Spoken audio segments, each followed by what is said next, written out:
Hello student, once again welcome to my YouTube channel Navodaya academy. We are Navodayan कलम से क्रांति।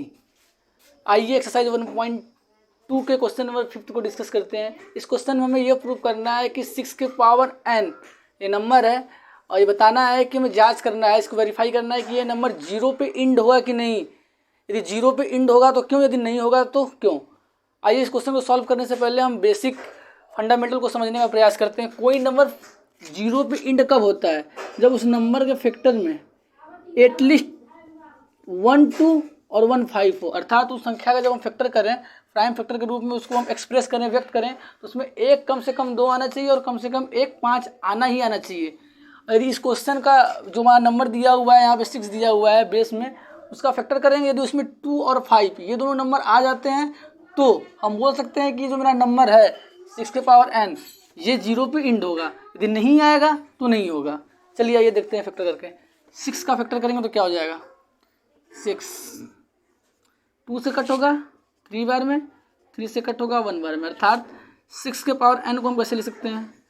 2 into 3 के power n। और हम जानते हैं कि a के पावर a इंटू b, इसके पावर यदि m होता है तो क्या हो जाता है? a के पावर m इंटू b के पावर m। तो उस फार्मूला का इस्तेमाल करते हुए क्या हो जाएगा? 2 के पावर n इंटू 3 के पावर n। हम देखते हैं इसके फैक्टर में, इस संख्या के फैक्टर में 2 तो आ रहा है, 5 नहीं आ रहा। यदि क्या है एक भी 5 आ जाता तो क्या हो जाता? ये नंबर 0 पे इंड होता। तो ये नंबर 5 0 पे कभी इंड नहीं होगा। इसको हमें लिखना पड़ेगा, तो हम कैसे लिखेंगे? 6 पावर n के गुणनखंड में 2 तो आ रहा है परंतु 5 नहीं आ रहा है। हम जानते हैं कोई संख्या शून्य पर तब समाप्त होती है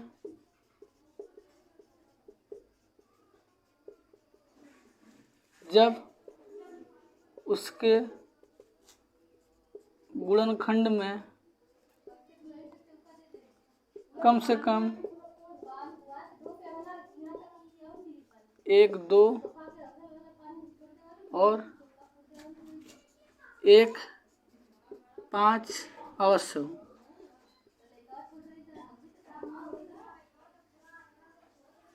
या 5 नहीं आ रहा है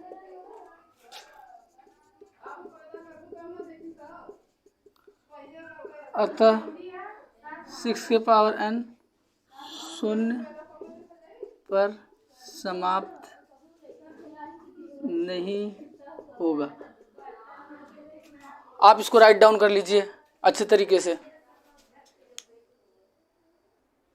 इस सवाल में हमें ये प्रूव करना है कि जो संख्याएं दी हुई हैं, ये संख्या और ये संख्या, ये दोनों ही संख्याएं भाज्य संख्या हैं।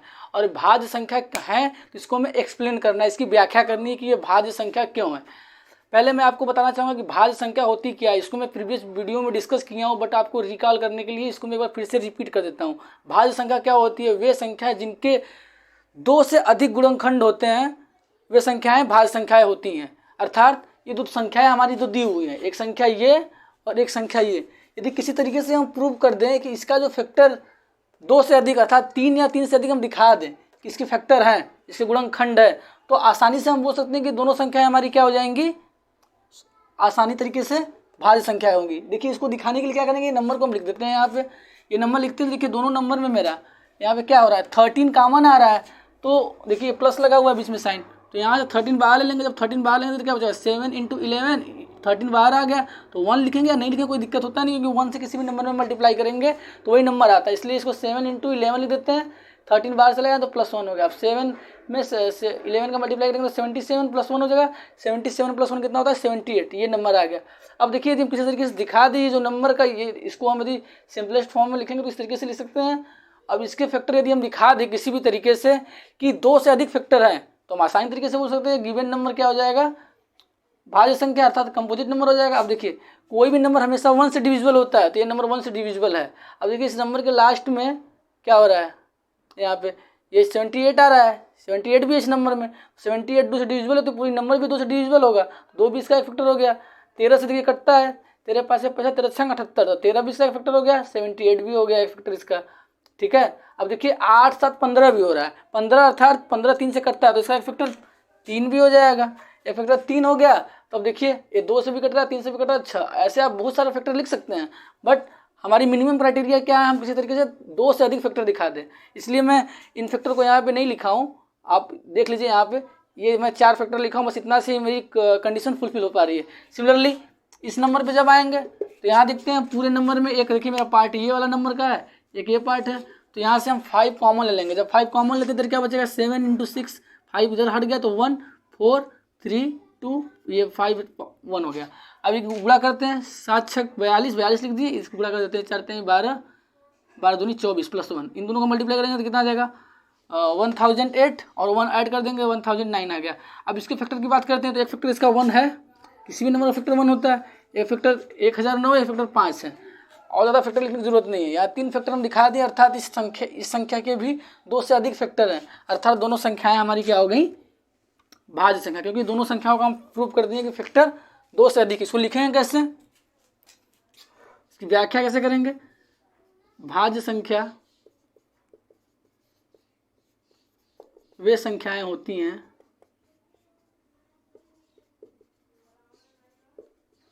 जिनके 2 से अधिक गुणनखंड होते हैं।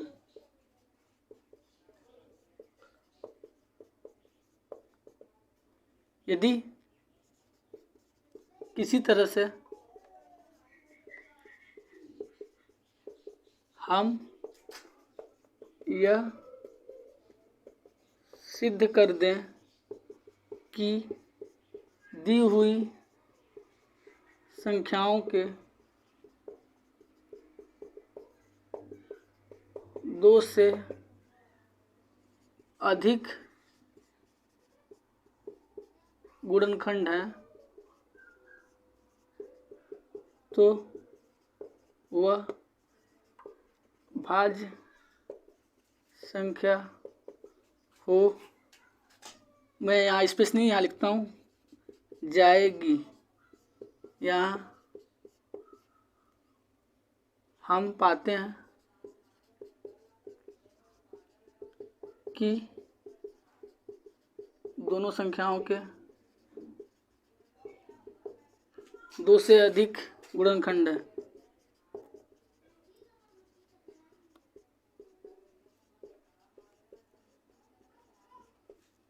अतः दी हुई संख्याएं भाज्य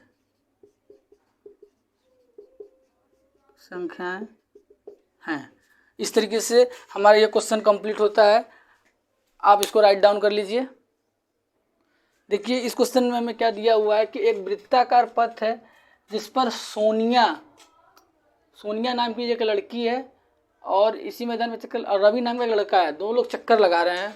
मतलब इस तरीके का कुछ वृत्ताकार पथ है, ठीक है। इस पे दोनों लोग चक्कर लगा रहे हैं, सोनिया भी चक्कर लगा रही है और रवि भी चक्कर लगा रही है। और मान लीजिए दोनों चक्कर लगाना एक ही पॉइंट से स्टार्ट करते हैं, तो आपसे पूछ रहा है कि ये लोग अब यहाँ से स्टार्ट किए हैं। अब देखिए ये जो सोनिया है इसको चक्कर लगाने में 18 मिनट लगेगा, अर्थात ये जब यहाँ से घूम के इस पॉइंट पे आएगी तो 18 मिनट लगेगा।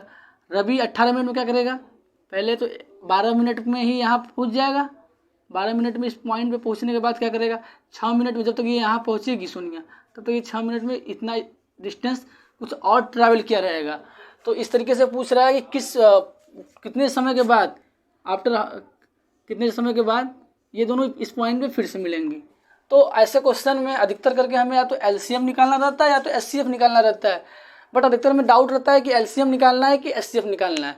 देखिए इस क्वेश्चन, यदि ऐसा क्वेश्चन आता है तो आपको तो पता है कि अब जब जिस समय ये दोनों लोग आपस में मिलेंगे वह समय ये 12 मिनट और 18 मिनट से ज़्यादा ही होगा, समझ में आ रहा है। तो अभी जब समय जो जिस समय मिलेंगे वो 12 मिनट और 18 मिनट से ज़्यादा होगा, तो एलसीएम ज़्यादा आता है दी हुई संख्या का कि एचसीएफ ज़्यादा आता है? हमें पता है कि एलसीएम ज़्यादा आता है, अर्थात इन दोनों संख्याओं का एलसीएम निकालना है। ये कोई मेथड वो नहीं है, ये वैलिड मेथड। बट इस क्वेश्चन को अप्रोच कैसे करना है, आप एलसीएम एचसीएफ में कंफ्यूज रहते हैं, तो उस कन्फ्यूजन को दूर करने के लिए इस पॉइंट ऑफ व्यू से इसको हम सोच सकते हैं। बस ये मैं बताने का प्रयास कर रहा हूँ। पहले एलसीएम निकालते हैं, फिर आपको मैं डायग्राम के द्वारा एक बार फिर से बताता हूँ। तो देखिए, अब एलसीएम आप इस मेथड से नहीं निकालेंगे कि 12 और 18 ले लें और ऐसे एलसीएम निकाल लें। ये मेथड हमें फॉलो नहीं करना है। हमें एलसीएम तो निकालना है बट अभाज्य गुणनखंड से करना है, ठीक है।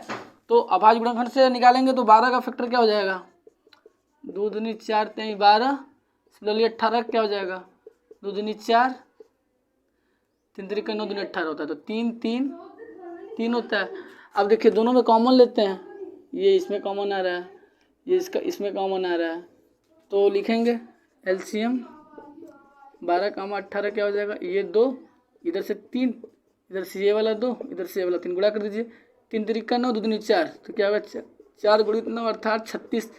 तो कितने समय बाद वो फिर मिलेंगे, अर्थात 36 मिनट बाद रवि और एक नाम और क्या है, सोनिया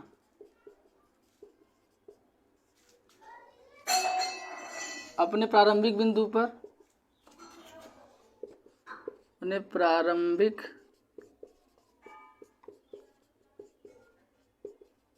पर फिर मिलेंगे। देखिए इसको समझने का प्रयास करिए।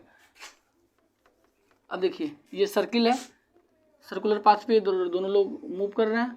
अब देखिए यहाँ से चलना स्टार्ट किया, तो 12 मिनट में मैं अभी बात कर रहा हूँ सोनिया की, एक चक्कर यहाँ पूरा कर लेगी, एक चक्कर 1 राउंड, फिर दूसरे राउंड को जब ये घूमने जाएगी फिर 18 मिनट में 2 राउंड, मतलब 2 राउंड में इस पॉइंट पे आ जाएगी, 2 राउंड में ये अपने निर्धारित पॉइंट पे आ गई। कि कौन, सोनिया। अब बात करते हैं सोनिया के बाद कौन है, रवि। रवि क्या करेंगे, वो भी यहाँ से चलना स्टार्ट करेंगे, एक चक्कर लगाएंगे 12 मिनट, दूसरा चक्कर लगाएंगे 24 मिनट, तीसरा चक्कर लगाएंगे 36 मिनट, अर्थात थर्ड राउंड